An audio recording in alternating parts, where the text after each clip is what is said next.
오늘 저희가 함께 깊이 파헤쳐볼 자료는요, 2017년에 작성된 한 개인의 블로그 기록 모음입니다. 네. 이걸 읽다 보면 뭐랄까, 마치 누군가의 가장 내밀한 일기장 혹은 자신만의 삶을 설계하는 비밀 노트를 엿보는 듯한 그런 기분이 들더라고요. 맞아요. 세상의 흐름하고는 의식적으로 딱 거리를 두고 오직 자기 길만 찾으려는 그 치열함이 느껴지죠. 네, 바로 그 지점입니다. 이 자료 전체를 관통하는 핵심 질문은 결국 어떻게 살아야 하는가? 이 아주 근본적인 물음이거든요. 그렇죠. 근데 그 답을 찾아가는 방식이 굉장히 독특해요.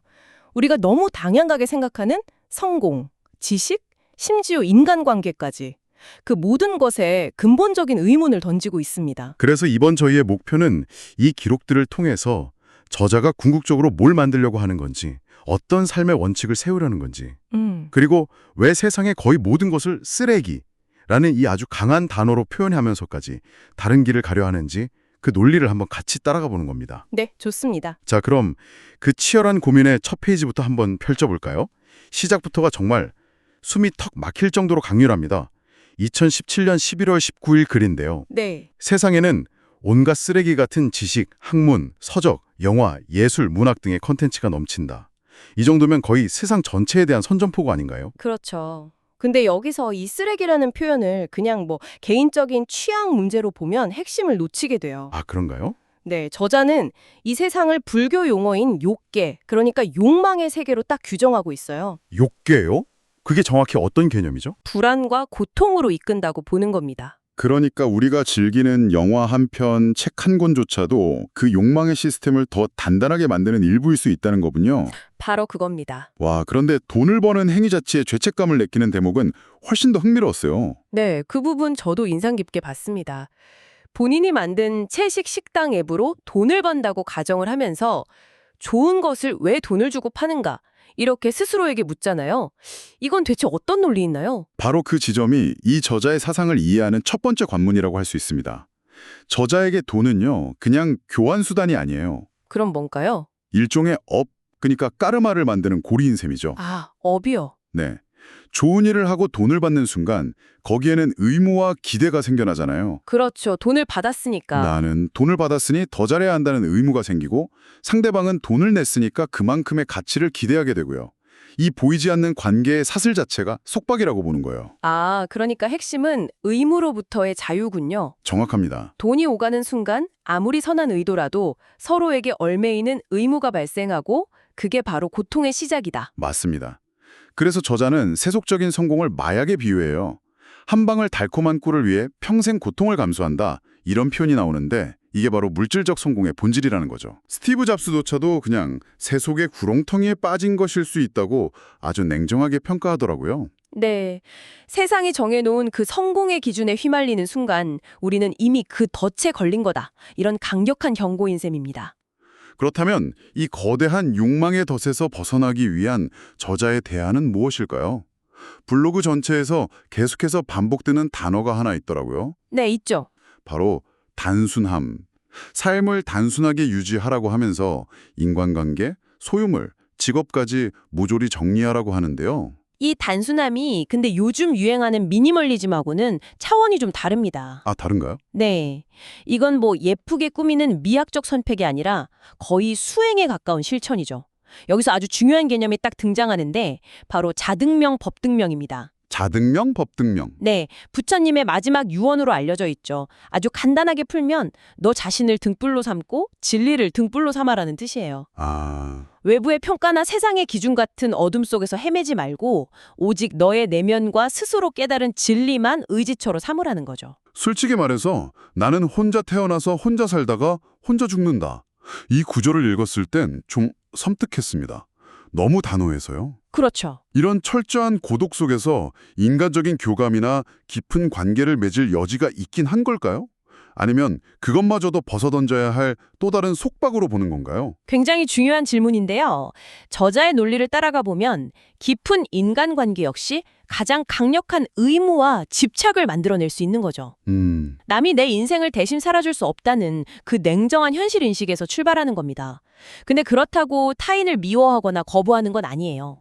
아, 그건 아닌가요? 네, 오히려 나를 돕고 더불어 남을 돕는다고 말하거든요.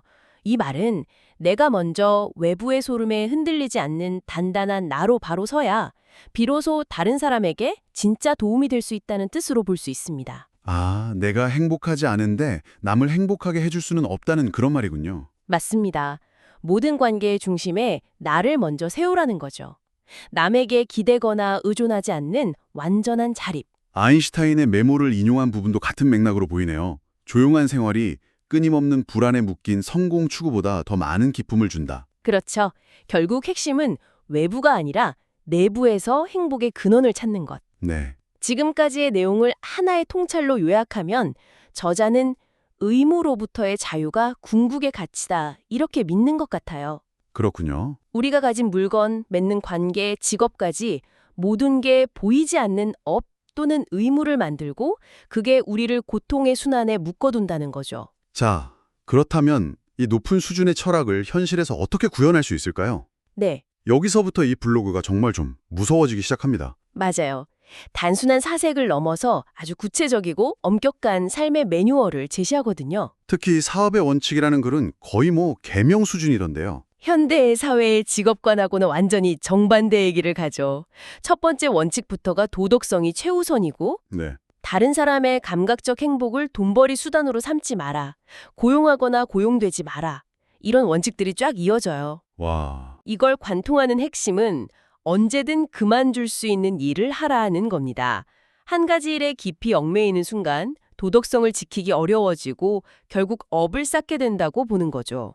고용하거나 고용되지 말라는 원칙은 아니 99%의 사람들한테는 거의 불가능한 얘기잖아요. 상사나 직원이 있다는 것 자체가 왜 영적으로 해롭다고 보는 걸까요? 여기서 아까 말씀드린 업의 개념을 영적인 빚이라고 생각하면 이해가 좀 쉬워요.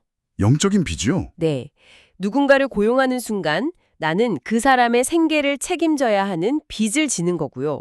반대로 고용되는 순간 나는 내 시간과 노동력을 제공해야 하는 빚을 지게 되는 거죠. 아, 이 관계에는 필연적으로 권력 구조나 미묘한 감정 갈등이 따를 수밖에 없고요.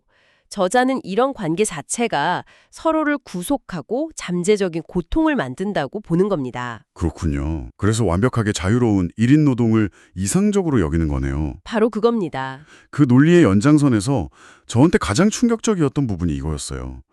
IT 개발 같은 전문 기술직보다 입주 청소나 LED 등 교체 같은 단순 육체 노동이 더 낫다고 하잖아요? 네, 그렇죠. 이건 정말 상식에 반하는 주장 아닌가요? 상식 밖으로 들리죠. 하지만 저자의 논리 안에서는 이게 아주 일관된 주장이에요.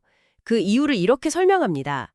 기술로 생계를 유지하지 말고 자유롭게 떠돌아라. 자유롭게 떠돌아라. 네. 전문 기술은 그 자체로 강력한 정체성이 되고 집착의 대상이 되기 쉽다는 거예요. 나는 뛰어난 개발자다라는 생각이 생기는 순간 거기에 얽매이게 된다는 거죠. 아, 반면에 입주 청소는 어떻습니까? 그 일이 그 사람의 정체성이 되기는 어렵죠. 언제든 훌훌 털고 다른 일을 할 수 있고요.